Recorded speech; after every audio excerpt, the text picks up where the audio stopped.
That was the most depressing part, I think, about shutting down my company, because I think we finally came to grips maybe in like Q1 of a year to do it. And then I still had to file the taxes for it at the end of the year. Like, oh, I didn't want to think about this anymore 9 months later.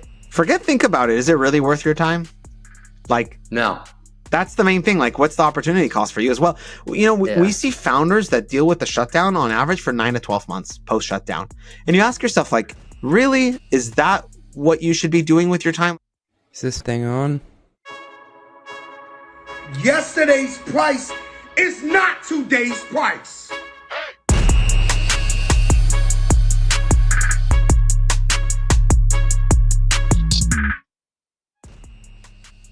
Welcome back to the Run the Numbers podcast, where we talk about the financial decisions that shape businesses, not just during their rise, but sometimes at the end of the road.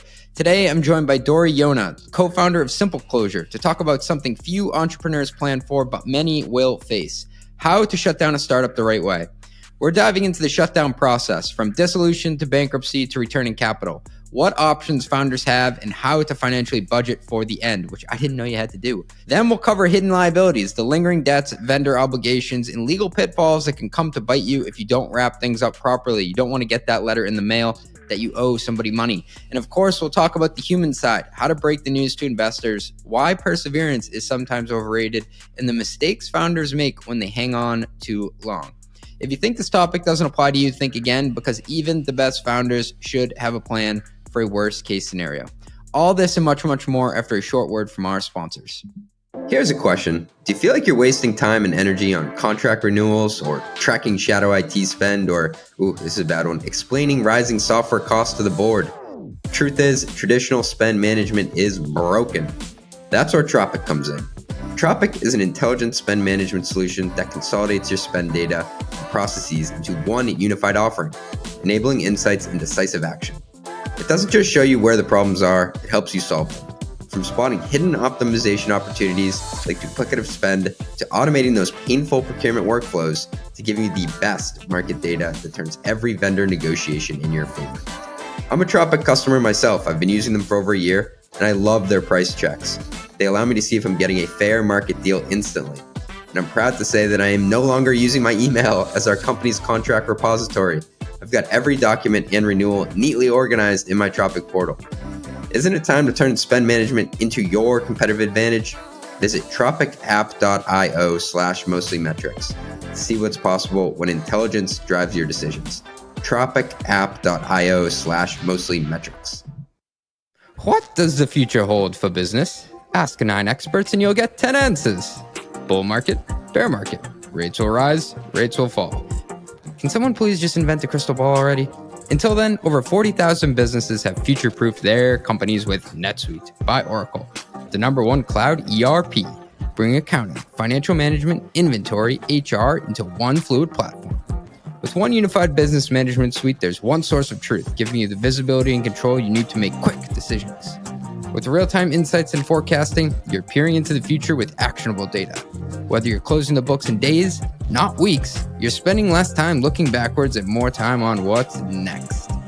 If you listen to this podcast, you'll know I ask CFOs all the time to rep their tech stacks, and I would say almost every one of them use NetSuite. And that's what I would use too. Whether you're a company earning millions or even hundreds of millions, NetSuite helps you respond to immediate challenges and seize your biggest opportunities. Speaking of opportunity, download the CFO's Guide to AI and Machine Learning at netsuite.com/metrics. The guide is free to you. That is netsuite.com/metrics. Ooh, yeah, it's netsuite.com/metrics. Please, guys, I really need this. Does your revenue recognition process feel like a total guessing game? Step right up and pick a card, any card.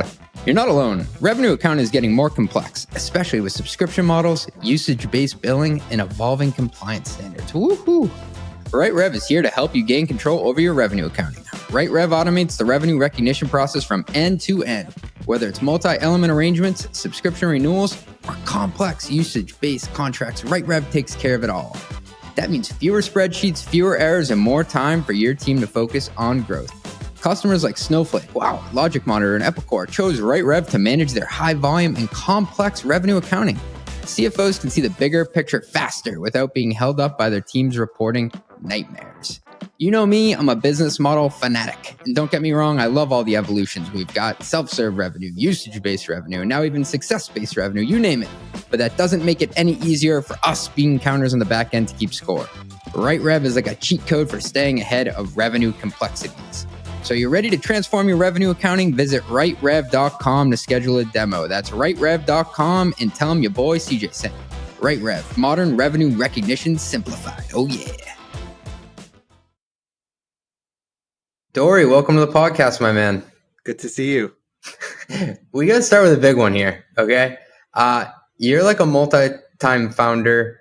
You've been in the tech ecosystem for a while, and then you decide to build a company that helps startups close down. I mean, that's not exactly the glamorous side of entrepreneurship. How'd that all start? Yeah, not trivial. I know. I get that question quite often. Like people ask me like in work, and even friends ask me like, why would you start a company that helps companies shut down? And then actually I'll get to it in a second. But anyways, the honest truth is because I've been through it and it just sucks. And the thing I was going to say is people that actually have shut down a company don't ask me that question. When they hear what I do, they're like, oh, it's like, why did this not exist before? Like, this is so needed, right? So the honest truth is like, I've been through it myself. I've been through that experience and it really, really sucked. Maybe a bit of background and context on myself. I'm a third-time founder. SimpleClosure is actually the third company I've started. I've had the privilege of selling a company and I've had the privilege of shutting one down. And the process I went through to shut down a company was like, excuse my language, the biggest shit show I've ever been through. It was painful. It was manual. It was bureaucratic. It was emotional. It was maybe one of the lowest points in my career and in my company. And I said to myself, there has to be a better solution. And I searched near and far and didn't find anything. And so that was the experience I went through. And then before deciding to build SimpleClosure, I spent a ton of time researching the market, a ton of time speaking to founders that have been through this experience before or in the process of going through a shutdown. And it was just very, very obvious to me how big the market was, how big the opportunity was, and how painful it was. And so that's what ultimately led us to build SimpleClosure. I've had to shut down a company as well. It was it was an S corp. Okay. And it was an absolute nightmare. I think like it just like added more insult to injury when I already felt like I was down. And also I had no idea that there was a cost aspect to it. I thought they'd be like, all right, fair play. You tried, just, you can shut it down. It's like, no, we want money too. I don't have money. That's why I'm shutting down. It's actually one of the biggest like misconceptions that, when I speak to founders all the time is you don't realize that you actually need money to shut down. And if you don't have the money to shut down, you will continue to be chased and threatened and like potential legislative stuff from the different government bodies and agencies and vendors, or you'll have to pay out of pocket for that, which really stings and hurts. And it's the last thing that, an entrepreneur or founder wants to do. So yeah, sorry you had to go through that. It's okay. I came out on the other side fine. I learned a lot along the way. But I mean, like the whole shutdown process was pretty horrible. We can get to that later. But I wanted to just start maybe a little further up the funnel here. Sure. What are the options a company has at its disposal when it is time to close? Yeah. So look, I'll even take you a step further up funnel. What we typically see when companies are running low on cash, they typically have three scenarios that they're looking at. The first scenario, and let's talk about like venture-backed startups specifically. I think like the general, obviously SMB and general market looks a bit different. But when you talk about like venture-backed company, you typically either go out and try to Hail Mary raise a round. It could be a bridge round. It could be an extension. It could be a down round, but you go and try to raise more capital. Like that's usually a lot of times what the first thing you try to do as a founder when you're running short on cash. The second thing that we typically see, and by the way, all these things can be happening in parallel, but the second thing we typically see is you try to do a fire sale of some sort or an asset sale of the business. So you're running low on cash and you're like, okay, let's try to find a home for this business. Let's try to sell the company or parts of the company. Let's try to do an acqui-hire. Let's try to do any one of these scenarios. So that's kind of like option 2 that we typically see. And then I would say option 3 is, if usually those 2 don't work out, you kind of go to option 3, which is, okay, we're going to shut down the business. So that's kind of at a high level, like the three scenarios we usually see. Actually, what's really interesting that most people don't know is in scenario 2, if you do end up selling the company, most acquisitions and sales that we see in this range of like, a fire sale or an acqui-hire, things like that, typically the buyer is doing an asset sale, which is different from a stock sale. And so they're only buying parts of the business or parts of assets. You actually still need to shut down the shell entity and you're still responsible for it. So a third of the customers that we see at least are actually companies that have gone through an asset sale that come to us to shut down their shell entity. So that's kind of like that, just an interesting thing about the second bucket. And then the third bucket, we talked about shutdowns. Within shutdowns, there's multiple types of shutdowns. I would say they're bucketed into 3 categories as well. One is a managed wind down, which is what, the traditional shutdown process of a company, which is what we help with. Another one, you may have heard the term, something called an ABC, an assignment for the benefit of creditors. In a sense, that is where a third party comes in. They take ownership of the company. In a sense, you assign all the assets of the business to this third party. They take ownership of the company. They run a sales process for you, and you have no power over the company. You have no say in what happens. You have no say in who it gets sold to, but it's kind of a third party that oversees it. And then the third one is a bankruptcy. And within a bankruptcy, there's multiple types of bankruptcies, like Chapter 7 and Chapter 9 and 11 and 13 and different types of bankruptcies. But typically that's the most expensive, most public, painful, long process that there is. So we really try to educate people about that and suggest them not to get there. So many different ways to take this. That was a beautiful way of laying it out. When you think about the M&A opportunity of like selling your company and getting some money out of it and the whole asset versus stock deal, a lot of founders and even CFOs out there get confused of like what that entails and like what's left behind, what stays. To me, just like listening to you now, that seems really complicated to just pick and choose the assets you want. And then you have like, I don't want to call it a carcass of a business, but for lack of a better term, you have to figure out what to do with everything else. Even though you've sold it, you have to shut it down. Yeah, exactly. It's actually a lot of founders, when they come to us, they're actually surprised that they think that by the acquirer buying the company, they won't need to deal with it. But with the honest truth is, when it comes to like types of acquisitions, right? So we talk about stock sale and an asset sale. Usually the sales that we hear about in the news were Meta or Amazon or, OpenAI acquired a company for $100 million or multiple hundreds of millions of dollars. Typically those are stock sales.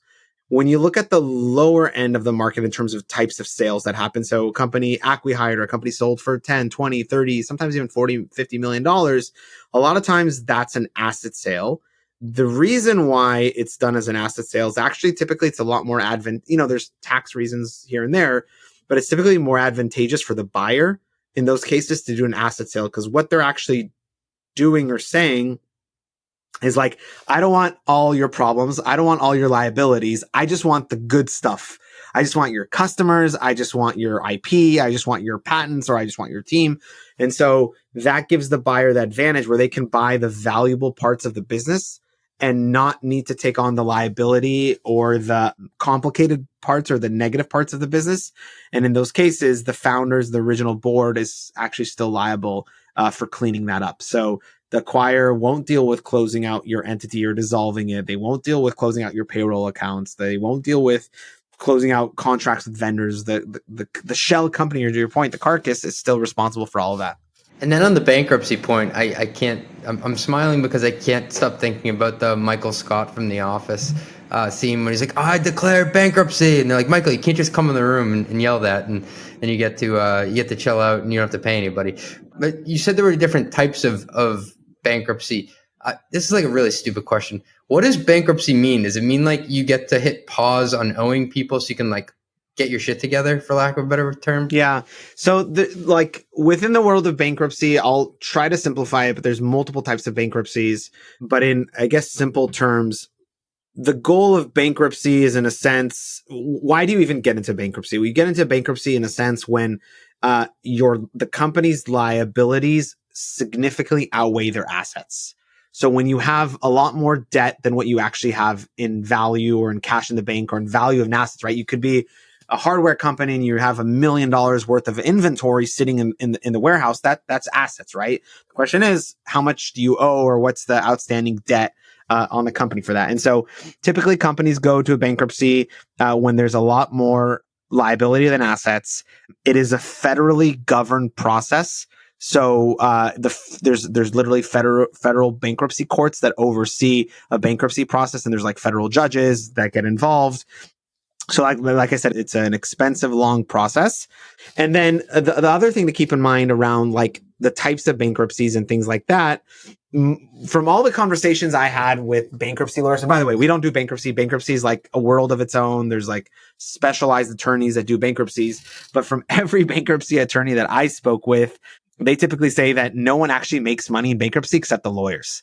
So I don't know how much value actually is derived from that in the end, but in a sense, what you're trying to do is kind of unpack or untangle the company, understand where the value is, and be able to monetize that value back to the people that are owed money. So the goal is to try to have a third party, in this case, like federal bankruptcy courts, come in and be able to sell off the assets that are there and distribute them in an equal way back to creditors based on their preference stack. So, and I'll just add one more thing within the bankruptcies, like the two buckets that I think are the most common. There's bankruptcies that are there with like the intent of like, that's it. It's shutting down. We're shutting down the company. We're ceasing all operations. All we're doing is like coming in, trying to sell the assets that are there and distribute it back to creditors through bankruptcy. And then the second option is we actually think that this business has legs. It's just run in a very inefficient process. And if we restructure the business and if we kind of remove debt, we can still continue to run the business in a good way. And so it's more of a restructuring of a business and then continue to operate it after, but the bankruptcy courts get involved. Hey, thanks for listening. We'll be right back after a word from our sponsors. Ready to plan confidently, close faster, and report with accuracy? Here's what sets Planful apart. Imagine purpose-built solutions for every department, from FP&A to accounting, marketing to HR, all with built-in financial intelligence. It's easy to implement Planful in just weeks with minimal IT involvement, enabling seamless collaboration across your organization's key financial workflows. Best of all, Planful grows with you. Its unmatched scalability ensures that no matter how fast your business expands, Planful can keep up. See why over 1,500 customers worldwide choose Planful as their flexible, user-friendly, end-to-end financial performance management platform. Visit planful.com/metrics to see how you can elevate your team this year with Planful. They will hook you up. It is planful.com/metrics. Tell them your boy CJ sent you. Planful.com/metrics. Listen, being a CFO, it's not always that glamorous. Sometimes I find myself watering the plants and taking out the garbage in the office. And, the best CFOs I know they're true business leaders. They know how to drive growth in heroic fashion. Unfortunately, the status quo of finance makes that really hard because day to day, we're mostly up to our eyeballs in spreadsheets and receipts. Thankfully, there's a financial provider who has built a solution to match your ambition, Brex. Brex designed a modern corporate card and spend platform that controls spend proactively and automates tedious expense and accounting tasks. Brex frees up CFOs to focus on the high-impact projects that drive growth. The shit that's actually worth your CFO time. So how does Brex work? You can embed your expense policy inside the corporate card to prevent out-of-policy spend before it happens. Receipts and memos are auto-generated, so you always have what you need to close the books fast. Managers get freed up from reviewing, every possible expense under the sun because in-policy expenses are auto-approved, and AI will flag any exceptions. And all the while, your expense detail is syncing with your ERP because Brex integrates with almost all of them. I love that, from QuickBooks to NetSuite. It's your time to shine as the strategic growth driver you are, and Brex can make it easy. More than 30,000 companies like DoorDash, Coinbase, and SeatGeek use Brex to make every dollar and every minute count. Join them at brex.com/metrics. That's brex.com/metrics. Trust isn't earned, it's demanded. Whether you're a startup founder navigating your first audit or a seasoned security professional scaling your GRC program, proving your commitment to security has never been more critical or complex. That's where Vanta comes in. Businesses use Vanta to establish trust by automating compliance needs across over 35 frameworks, like SOC 2 and ISO 27001. Centralized security workflows, complete questionnaires up to 5 times faster, and proactively manage vendor risk. Vanta not only saves you time, it can also save you money. A new IDC white paper found that Vanta customers achieve $535,000 per year in benefits, and the platform pays for itself in just 3 months. Join over 9,000 global companies like Atlassian, Cora, and Factory, who use Vanta to manage risk and improve security in real time. For a limited time, our audience gets $1,000 off Vanta at vanta.com/metrics. That's vanta.com/metrics for $1,000 off. That was a brilliant explanation of something that is inherently extremely complicated. When you think about, in the venture community at least, of like, listen, there's no pivot possible. This business model isn't right, or maybe we like grossly overestimated our market, or we don't understand our ICP. Let's give money back to our investors. Is that a situation you deal with? Because I hear about it in the news, but I don't know anyone who's ever actually given money back to their investors. Yeah. So it's actually interesting. We talked about a third of our customers are customers that have done asset sales. So I would say another third of our customers that come to us to shut down after they've done an asset sale. Another third of the customers we see are companies that actually have cash in the bank and decided to proactively shut down. Now, the scenario in which we see companies with cash in the bank coming to us, it could be anything from like they've raised at a valuation that's like 2021, 2020 valuations that are like, I don't know, a valuation that they think they can never grow into. And there's no point to continue running the company to the ground and burning capital because it's a valuation they can't grow into. And so they decide to proactively wind down the business and return capital. It could be anything from like founder disputes where there's a falling out. It could be, to your point, like they couldn't find product market fit. And what happens in those cases is the founders and the board want to proactively return capital and not continue to burn capital to the ground. And then in those cases, they'll come and they'll distribute capital. I would say like I said, about a third of companies that come to our platform are companies that have capital to distribute. And then the last third are actually companies that are just completely out of cash, running on fumes, that have no money left. But that's typically what we see. An interesting stat, we actually put a blog post about it out a few weeks ago, and TechCrunch picked it up yesterday, that of the companies that have cash to distribute, the average money that we see that is being returned to investors is $630,000, which I thought was an interesting stat. Yeah, I'm like, are they sitting on 100 million and they're dividing it up 5 ways? Because I assume it's divided up based on like their pro rata ownership, right? Yeah. So first of all, before any money could be distributed back to investors, there's a Pref stack, right, of how the money's liquidated. So the first people in general, when a company shuts down or any type of situation like this that get money, the top of the Pref stack are always secured creditors. So if you have a creditor, and VCs are not typically secured creditors, but like venture debt sometimes is a secured creditor. If you take loans from a bank, that's a secured creditor. So they're typically the first to take the money off the top. The second are in the Pref stack. Again, this is at a high level. Every company differentiates a bit, but at a high level, the second people to get capital are unsecured creditors. So unsecured creditors are, for example, vendors that you owe money. Obviously, actually, I'll take a step back. The top part of that stack is employees and payroll. So payroll is that happens before the Pref stack? Yes. They need to get paid first. So it's actually, and it's one of the most dangerous things that we tell founders and board members is not paying wages. In many cases, not paying wages to employees actually pierce the corporate veil. And then you could be personally liable as a board member or founder for employees not being paid. So there's pretty much nothing more dangerous than not paying wages owed to employees. So top of the stack going back is like employee wages and payroll taxes and all of that. Then it goes down to secured creditors.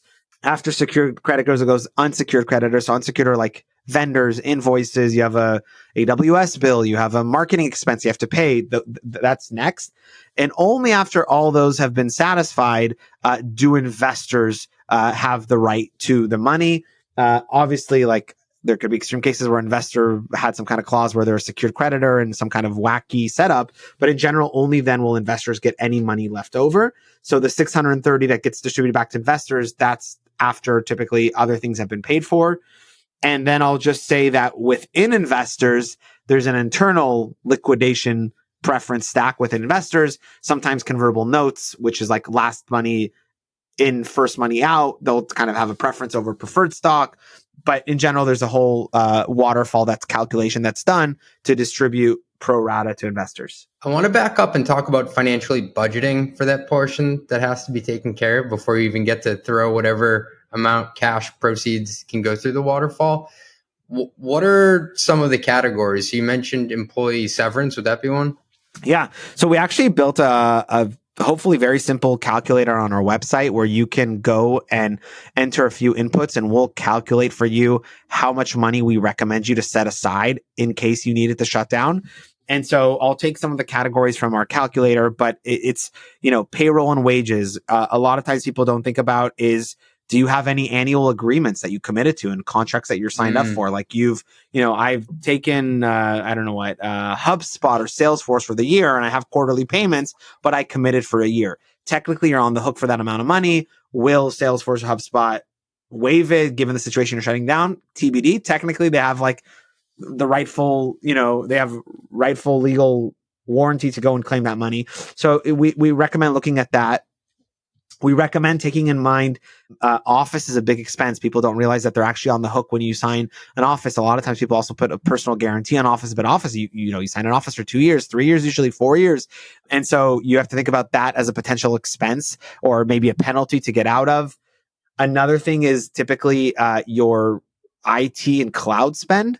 So if you think about it, a lot of times in most cases, you're paying this in arrears. So let's say today is, the 28th of the month. If today we decide to shut down the company and turn off the switch, we just used all these services from the 1st until the 28th, cloud, IT, Figmas, accounting services, all these things that you're used to getting the invoice come the 1st of the month.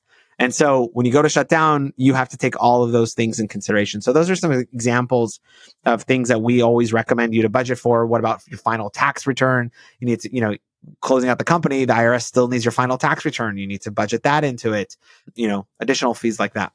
That was the most depressing part, I think, about shutting down my company, because I think we finally came to grips maybe in like Q1 of a year to do it. And then I still had to file the taxes for it at the end of the year. Like, I didn't want to think about this anymore 9 months later. Think about it. Is it really worth your time? No. That's the main thing. What's the opportunity cost for you as well? We see founders that deal with the shutdown on average for 9 to 12 months post shutdown. And you ask yourself, really, is that what you should be doing with your time? Should you not be building the next company? Should you not be finding your next job? You should be able to move on. This is a depressing bureaucratic process. Go move on. Go build the next company. Go get your next job. Well, that teed me up for the topic I wanted to get to next. And it's how many startups do the quote unquote long death where they haven't been working on it in earnest for a while, but they also haven't taken the legal steps to dissolve it. Yeah. So I couldn't find an accurate stat for how many are in this. A lot of times in the market, the terms like zombie mode. Where it's they're shut down, but they actually haven't shut down. It's really hard to track. I don't think there's a good stat for that. If you look at general amount of dissolutions or companies shutting down in the US every year, it's between 700,000 to 1 million companies that shut down every year in the US. So that's obviously a really big number. I'm sure there's at least 20, 30, maybe even 50% of that's additional that actually stopped operating but didn't yet properly dissolve. But I have not found a good way to get an accurate stat for that. Because there's the moment when you're this is over, but there's also the moment when you sign the papers to say this is over. And those aren't usually the exact same day. No. So when you look at companies that decided to shut down and actually go through the process, from the interviews we've done and from the data we've collected, the average time it takes a founder of a startup to A to Z from okay, we want to shut down, let's get this started, to I'm done, I'm stopping to deal with this, is typically 9 to 12 months. That's the amount of time that we typically see. And like you said, that's a burden if you're trying to come up with your next idea, because most of the people who are shutting down a company, it's not their first at bat probably, and it's not their last. Exactly. And in a sense, like when we talk about SimpleClosure and our mission, at least, or what motivates myself and the team, it's not about necessarily shutting down a company. It's enabling founders and entrepreneurs to build their next company and give them the freedom and the peace of mind to do that. Like ultimately, like that's the beauty of entrepreneurship, right? Like it's the build, it's the constant building, it's the being innovative, it's being able to move on. And the last thing we want is founders to be weighed down by the process of dealing with a company that's shutting down. Dude, kind of a meta question, but how do you think about your business model? Like I remember seeing this billboard for Bumble. It said like the app designed to be deleted. I mean, you kind of are that as well. So it's funny. Actually, the first company I started was a dating app. Oh, okay. So I'm pretty familiar with like thinking about how to build models for like, you know, if you build a good product, people naturally churn. Not sure that dating apps were actually meant to build good like Ashley Madison's the only dating app out there that like didn't have a churn out the top problem. Yeah, until the wife finds out. Anyhow, so look, I think about it in a few ways. First of all, it's a great question. It's obviously something we think a lot about at SimpleClosure, about like the recurring revenue and the fact that customers by definition churn. I think about a few unique ways. First of all, I think we're in a very, very unique market, or a segment of the market where we have something called a recurring market. Every year in the US, 1 million companies shut down. It's a huge market. I was thinking about this last night on my couch. I was like, his customers go away, but he may have more customers than any other business model out there. Yeah, exactly. And so the way I think you're hitting the nail on the head, but like the way I think about it is like, if you look at the data from the last almost 20 years that like the SBA, the Small Business Association, puts out, if you look at startups, 93% of startups have failed statistically. So like high volume, high failure rate, but that's fine. That's like the whole, like startups is about going big or going home, right? Like that's like the core of venture and startups. And then if you kind of zoom out and you look at the volume of companies shutting down, we talk about the numbers of like 700,000 to 1 million. That's been the average the last kind of 20 years. It's actually really interesting. When we started looking at the data, we wanted to benchmark. And so we compared it to the amount of companies that are incorporating every year in the US. If you had to guess how many companies, maybe you did your homework, so it's not a guess for you, but if you had to guess how many companies incorporate every year on average? I bet it's more than the one shutting down. Give a number. No? Give a number. I mean. Okay. I bet there are 1.2 million companies in the US created a year. Not too far off. There's actually 800,000 incorporated every year in the US. So there's about 800,000 incorporated. There's between 700,000 to 1 million, depending on the year shutting down. So if you look at actually the overall SMB market in the US, it's been pretty much flat for the last 20 years. It goes up a few basis points, down a few basis points. But for the most part, there's about 30 something million businesses pretty consistently in the US for the last 20 somewhat years. Wow. Yeah. You know, that's something as well, like to think about. It's such a fascinating business model because you're dealing with small businesses, but there's so many of them. And then like, how do you think about like the velocity of transactions for your company? Like, how do you, and like the ASP, how do you wrap your mind around that? Yeah. So look, our mission right now is to build the TurboTax of shutting down. That's what we're focused on. I think like you can build similar businesses to SimpleClosure that help companies shut down. And there are traditional firms that do it. The problem is, how do you scale it to be a really big business? And the only way to scale it to be a TurboTax type solution is to build technology to be able to scale to that level of velocity. And so that's kind of how we think about the business. We're out there to build the TurboTax of shutting down. Our goal is that any company of any size in any industry in the US, when they think about shutting down, they think about SimpleClosure, and that's their go-to platform. So it's really about, and the only way to, again, accomplish that is to build a technology platform that can automate and streamline the process. Yeah. And then back to your question about like the recurring revenue and kind of connecting the dots. So like I said, it's something that we call a recurring market. Take any other company that's like, I don't know, say you're selling a DevOps infrastructure SaaS tool, right? There's a limit amount of like whatever 30,000 tech companies or companies that you can sell this into, or 50,000, whatever that number is. It's a finite amount of companies, like maybe goes up a bit, down a bit, but there's like a finite amount of companies that you can sell this like product into. When it comes to SimpleClosure and shutting down companies, like that's where every year there's another million companies that are going to be faced with this issue. So that's kind of, how we think about a recurring market, which is very different from your traditional. That's such a neat term. I'm just like a business model dork. So I'm always thinking about like, what's the leverage in this? How do you forecast it? And then to your point, like what part of it is predictable in some nature? And it's the market itself that's predictable, less so the end customer. Exactly. And in a sense, like it's like, how you probably as a finance geek, like you're marketing, like you're tracking market penetration and things like that. But every year you have like 100% of the market to penetrate, right? It has its pros, it has its cons, but you do have like a full on like open green field to acquire customers and to grow the business.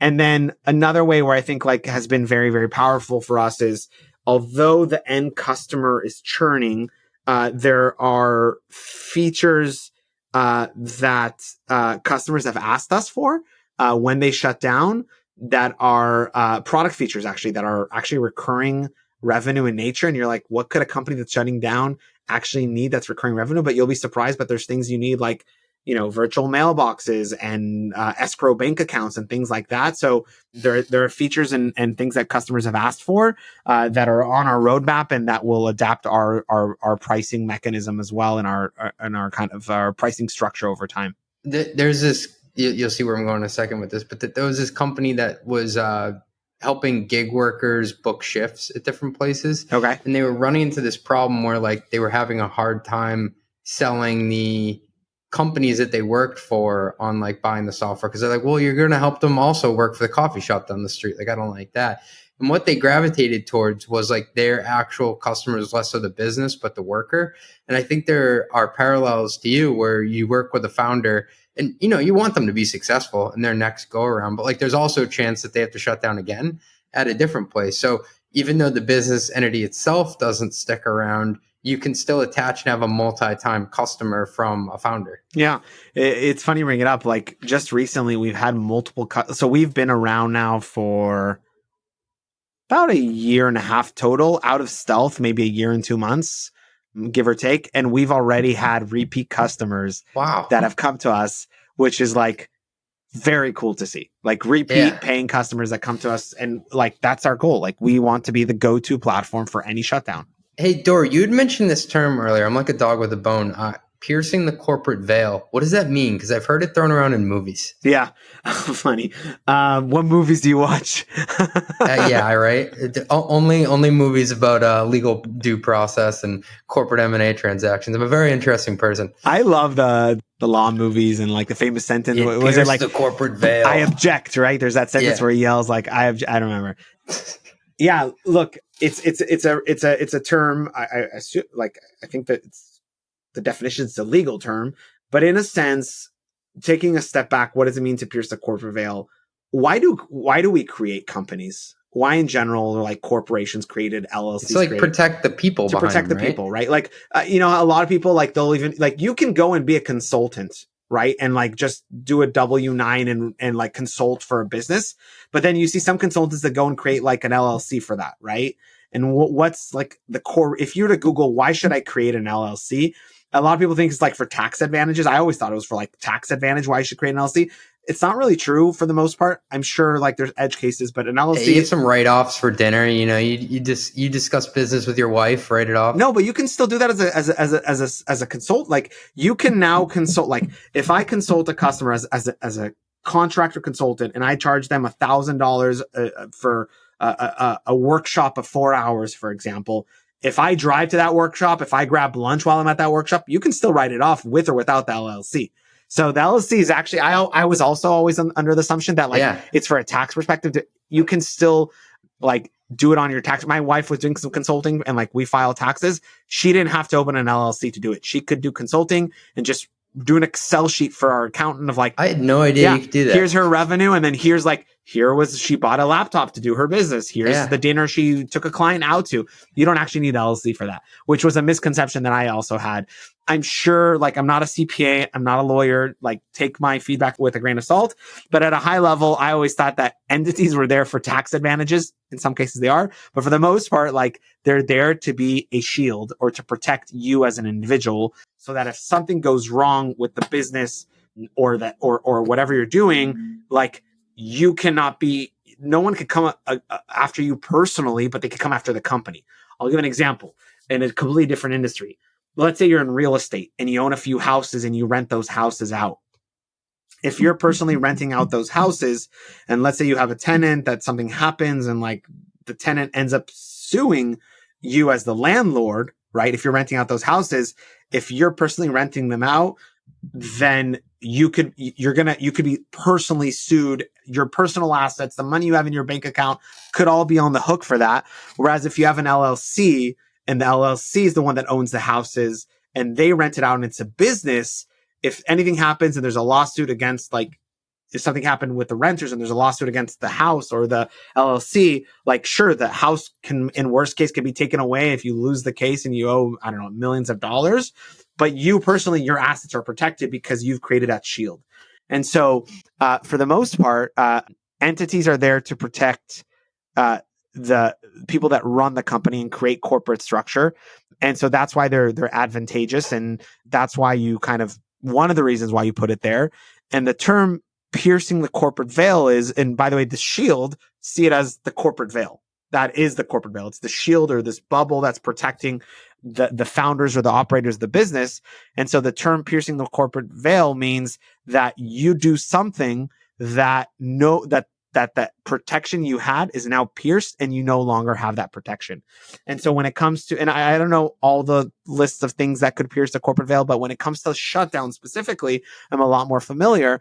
And so something that could pierce the corporate veil is if you had employees that are owed wages and you shut down or don't pay them their wages, that in many cases pierces the corporate veil. You no longer have the protection of, like, oh, it's not my problem, it's the company's problem. No, you actually have a problem as a board member, as a founder, and you could be personally sued for that. So that's kind of the example that I have. Have you heard of any horror stories? Sure. Founders getting personally sued, losing money, having to move back into their parents at the age of 30, 40 because they have no pay and no money and they used all their savings. I've seen cases where the state puts liens on personal property, on people's houses, on people's cars, founders, because they did something that pierced the corporate veil, and they didn't have that anymore. So you see, like, liens, like those are just a few examples, but, like, there are like a ton of horror stories.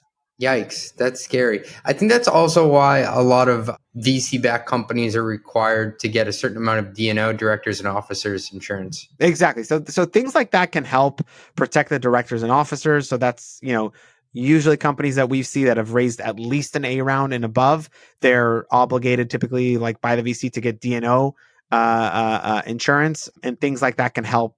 Again, they won't refrain from being sued, but they'll help cover the costs, to a certain extent, or damages in those cases. Do you have any advice on, like, how it may differ for shutting down an LLC versus an S corp versus a C corp? Because I know a lot of people right now are listening and they're thinking, listen, I'm never gonna have to shut down, but, like, they probably do know what structure they are. Yeah. What is there anything they should keep in mind, like, if you had to differentiate between the three? Yeah. So the biggest. So first of all, let's talk about, like, setting kind of context. Let's talk about Delaware companies.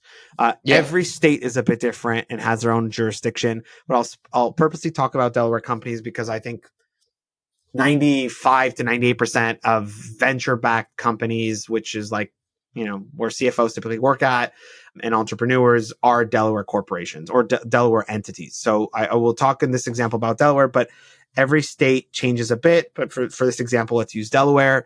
And then I would say within that, there's not a lot of differentiation between, like, the specific types of corps. There's also, like, B corps and C corps and but let's just take it at a high level: corporations or LLCs. The biggest differences that I see between corporation and LLCs in Delaware are twofold. First of all, when it goes to shutting down an entity in Delaware, at a high level, let's talk about corporations for a second. There's three main phases to shutting down a corporation in Delaware. The first is something called dissolution. I'll dive into each one. The second is called wind up. And the third is, we call it kind of like the final shutdown. This is the process that we have on our platform and that our team works by, and it mimics the Delaware state law. And at a high level, what it means is dissolution that's kind of the first step in which you have decided to shut down. You've voted on it with the board. The shareholders have signed off, and you're notifying, as the first step, you're notifying the state itself and the different jurisdictions, hey, we've decided to shut down. The second step, wind up, is like, okay, we've decided to shut down. We've notified the states. Like imagine a company that raised a few $1 million. Like, you can't shut down overnight. It takes time to shut down a company. You have to lay off people. You have to notify people. You have to close out contracts. You have to get the customers to migrate off your platform to another platform. You have to close out your final tax return. So like, shutting down a company is not like you click a button, it's done. There's things that need to happen. And so that phase, the wind up phase with a corporation, comes after dissolution. So the first thing you do is you notify the state that you're dissolving, filing the paperwork. Then you go to the wind up phase. By the way, Delaware law gives you up to 3 years to wind up the business. And then the third step is the final shutdown, where you file your final tax return. You distribute any money left over to investors and to shareholders. You close out your bank account. You get the tax write-off documents. That's the final phase. So with the corporation, the first big difference with the corporation, that's the order of things. You first dissolve and notify the state and file all the paperwork. Then you wind up the business, and then you shut down. With an LLC, it's actually the exact opposite in terms of dissolution and wind up. You're not allowed to dissolve with the state and notify them and file all the paperwork until you first wound up the business. So you reverse the order. You first go and you spend, a few weeks, a few months closing out all the loose ends, letting go of everyone, closing out contracts, all of those things. Only once you've done that do you actually go and file the paperwork and notify the state of dissolution. So that's something that's like reversed between a corporation and LLC. That's very important to know, is like the order in which you do things. And then the second thing that I think is very different is like the actual approval of the dissolution is very different between a corporation and LLC. And corporation, the board and the shareholders need to approve it. So you need to get the majority typically of shareholders, which is at least 50%. You need all of the board to approve it, or the majority of the board. Whereas an LLC, it's like, who are the managing partners? So there's not shareholder structure. It's a managing partner structure. And you need, again, look at the operating agreement of the LLC and get the majority of the partners to approve it. That was awesome. That was like watching the Michael Jordan of shutting down companies. Go at it. Thank you for that. Is there a seasonal nature to when startups shut down? And I ask that, like, also thinking in the back of my head that it may be artificial, like people do it right before tax returns. Yeah. So I would say, as a business, like we have our assumptions and our hypothesis around seasonality. In terms of, I don't love to talk about too much about that. If I can talk about the data, in terms of data, we only have like a year and a half of data. So it's not like I can say, consistently year over year, this is what we're seeing. But I do think that if we go back to what the data is starting to show us, and our original hypothesis is that there is seasonality actually towards the end of the year, where people want to be able to shut down the company before the end of the year. And the real advantage to doing that is, if you exist, and again, I'm talking about a Delaware corporation here for the example, but if you exist for even one day in the new year, you actually owe an entire year of taxes for your existence in that year. Another thing is, if an investor wants to write off the loss in a previous year, if the company dissolved in 2025, for example, they won't be able to necessarily write off the loss in 2024. So that's another factor. You'll need to do another tax return for that year. So I would say, like, actually the biggest influence of seasonality is end of year, in order to refrain from needing to file another year of taxes and another year of fees. And that's the insider baseball that I think people come to the podcast for, because if you put it off, like you said, one extra day, that's a whole nother year of fees and also another tax year that you have to file. Exactly. Like it's surprising, but Delaware won't even pro rata it. So like you'd say, like, at least pro rata for them, from a month of the year, a day of the, no, you pay the full amount if you need to dissolve in taxes. And again, another thing that's really critical is if you have investors. A lot of investors are very sensitive and on top of having a loss in a certain year.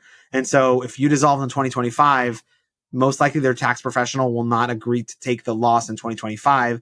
And so even if it's one day later, that makes a big difference to some investors. Yeah, for all the CFOs out there, write that one down because it's important when it comes to your investors. And it kind of dovetails into what I wanted to talk about around messaging. And you've probably been a fly on the wall for some sensitive conversations.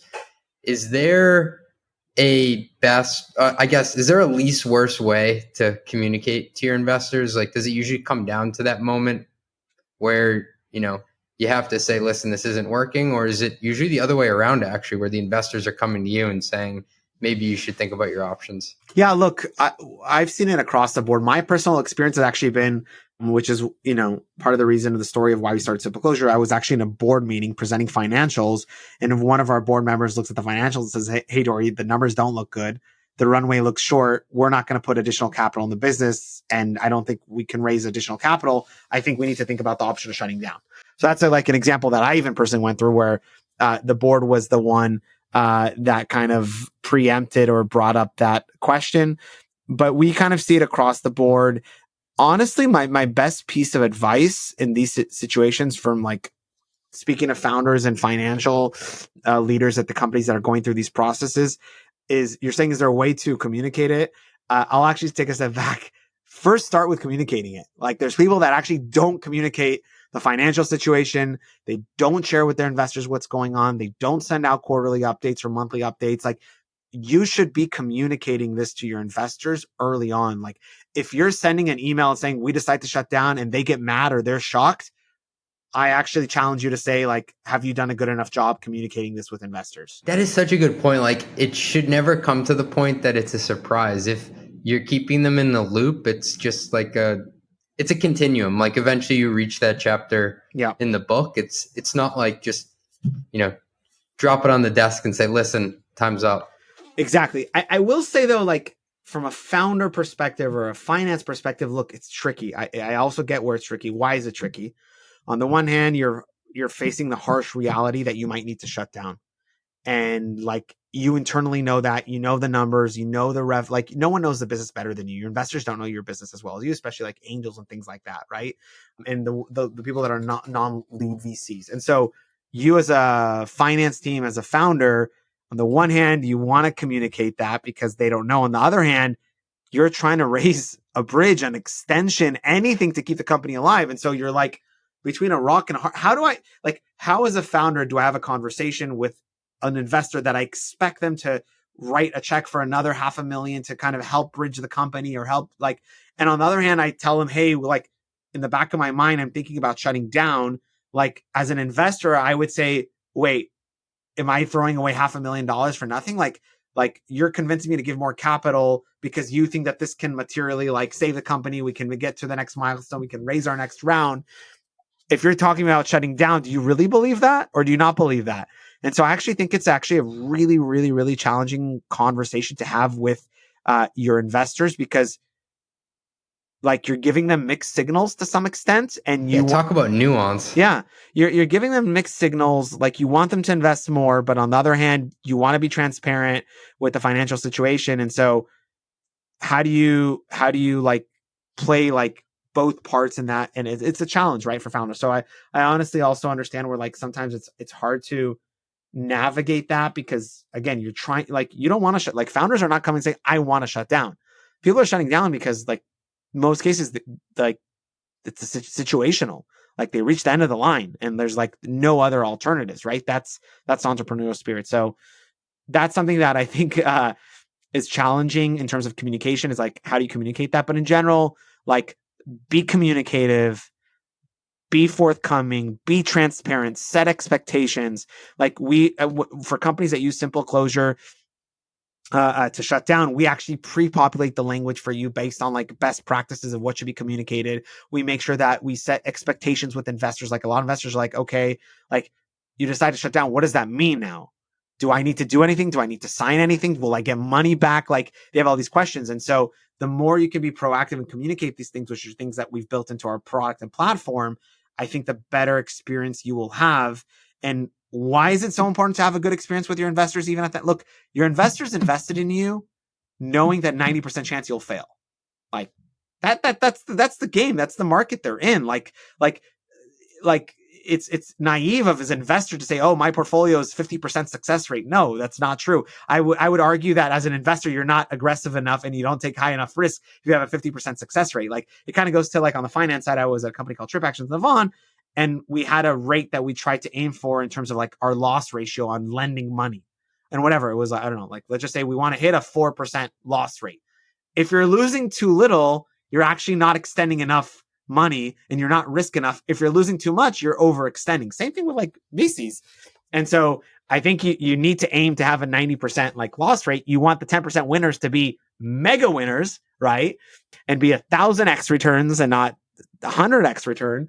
But like that's expected. And it's actually really interesting.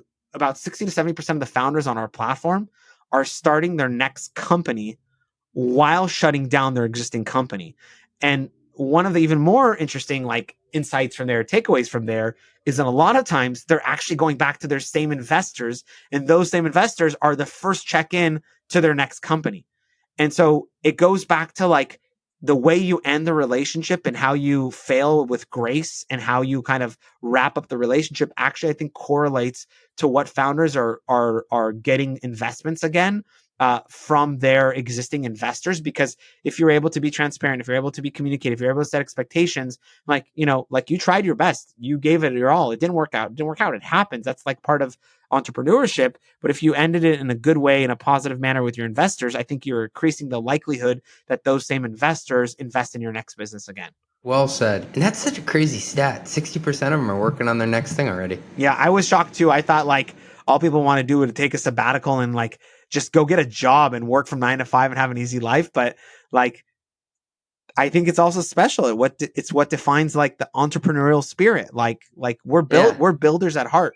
Like that's what entrepreneurs are. And it's really, really exciting to see that like the level of repeat builders that there are. Well, maybe gearing towards a close here. Do you think the startup world romanticizes perseverance at the expense of knowing when to stop? When you say the startup world, like it's a broad. Do you mean investors? Do you mean founders? Do you mean like? I just feel like there's this ethos that you chew a hole through the wall no matter what, just to get to the other side. And if it's going to cause collateral damage along the way, like that's just what you got to do. Yeah. And that it's like you got to do everything you can and persevere, rather than, if you think about the next incremental ounce of energy, to your point, 60% are starting their next thing. Should you not give up faster? No, should you transition to the next thing? I was going to use the word like giving up, right? Does it feel like by doing that you're giving up? Look, I hate that term. I don't believe in giving up. It's not an option. Like it's not a word in my dictionary. There's no such thing as give it up. Like there's like change strategy. There's try different approach. It's go around. Like there's way. I'm also like very much like I don't believe in the word give up. Non-existent in my book. But to your point, like, you know, when I was running the previous company and we were, you know, preparing for shutdown, like when our board member brought it up, like when he like, hey, I think we need to talk about plan B shutting down. It's like the first reaction of myself and my co-founders were like, what do you mean? Like, we're going to be a unicorn. Like, what the fuck are you talking about? Like, are you living in a different world? Right? Like, obviously we were living in the different world, but like, it's like, are you like from a different planet? Like, this is going to be a unicorn. Like, what the fuck are you talking about? Right? And like, I remember like we were 3 co-founders and we worked intensively together for like 6-7 years. Like, I think we were embarrassed, like from even saying the S word, like shut down. Like it's like a word we don't say. Like you founders can't say that word. So I very, very much resonate with what you're saying. I think that the honest truth is there's no good answer to that. Like I'm sure there's a ton of examples of founders that push through like this is idiotic. Like we should have shut this down already years ago. We've pivoted from a gaming app to an instant message notification channel between employees, which then became Slack, right? Like that story is nuts. Like I would have given up 5 years ago. And so, and by the way, Slack's not the only example. There's a lot of companies that have like really pivoted their core of what they do. Like we were talking about, I think you interviewed Monday, right? The CFO. Yeah. Their original hypothesis was something completely different. Like I actually listened, the CEO was on 20VC like a week or two ago, and I listened to that podcast. And it was called The Pulse. It was called The Pulse. It wasn't actually like it was, I think, like messaging at first, like communication between employees. Like it was something different, and it obviously pivoted. So I think there's tons of examples of like perseverance and how much it matters. And then there's a lot of examples where like a company persevered for a year or two and they raised another bridge and they continue to like push forward. And you're like, shit, was that really worth the additional year or two for maybe an outcome of like you ended up shutting down? Or even if like you did an asset sale and sold the business for like $500,000 or $1 million and like you actually only returned the same capital that you just raised to spend. And so there was like not a positive outcome. And so I don't have an honest answer. I think it's a age-old dilemma. As entrepreneurs and as founders, like we are born to persevere. We're born to push forward. We're born to like not give up. And so I don't know if there's a good answer to that, because a lot of very successful companies wouldn't have been successful if they gave up. Right. But on the other hand, like there's diminishing returns and it's hard to detach yourself. It's one of those things that in retrospect, you're like a few years later, it's like, shit, there was that point in time where I think we should have stopped there. But that's when you failed. If you succeeded, you're like, that was the moment in time which changed everything for us. Well, I mean, you're a multi-time founder. And also I think what I'm getting at is if like you try to do the back of the envelope of how many good years and how many good runs does a person have in them to hit it big. And let's say at age 30, now you've been working for 10 years. You're like, now I know enough about the business world. I'm going to start now. Let's just say hypothetical person starts at 30. Let's say from 30 to 60 are the prime years for them to go at it with starting a company. So there's a 30-year gap there. And let's say each company takes at least 5 years from them. You get 6 good runs in you, maybe. I don't know. I don't know. I've not yet met the person that has, if you have the 10 years, 20 to 30 where you're learning, but you're still probably building 2 companies. And then you have, you're building like 8 in a row. I don't know if I've seen you, but look at a lot of successful companies in general. I think that I can say on my personal experience, like building company 2 is uncomparable to building company 1. Building company 3 is not 10x different. Easier or harder? Easier. Not easy, smarter. Like you just know shit to not do. I really think that the experience I've been through with my 2 previous company, that was to me my university, my MBA, whatever. And this is a completely different ballpark in terms of what I've been through. That's awesome. I think we can end on that note. Dori, where can listeners find you if they're in need of your services? First of all, if we can help any founders or any companies debating or going through this process or want insight, simpleclosure.com. Personally, I'm at email Dori@simpleclosure.com. I'm also on LinkedIn or on X. It's just Dori Yona. And yeah, feel free to shoot me. I'm always happy to support founders if they just want to bounce ideas off or ask questions or get insights or advice. Like, we're here to help. Awesome. Thanks, man. I feel like there's a guest newsletter post from mostlymetrics.com in your future on Startup Shutdown. So thanks for coming on. It's been a great hang, and I hope we can keep in touch. Appreciate it. Thanks for the time. Run the Numbers is a mostly LLC production. Yelling an intro by Fat Joe. Artwork by some AI thingamajig. Podcast and video editing is done by Cleancast at cleancast.io. Nothing said on this podcast is intended to be business or investment advice. It's the sole opinion of me, a guy who feeds his dog too much ice cream and has a history of net operating losses, LOL. If you like this podcast, please hit subscribe. It would mean a lot to me. And also check out mostlymetrics.com. That's my newsletter where I explore business models and financial metrics. Thanks for riding with me. Share this with your friends. Peace.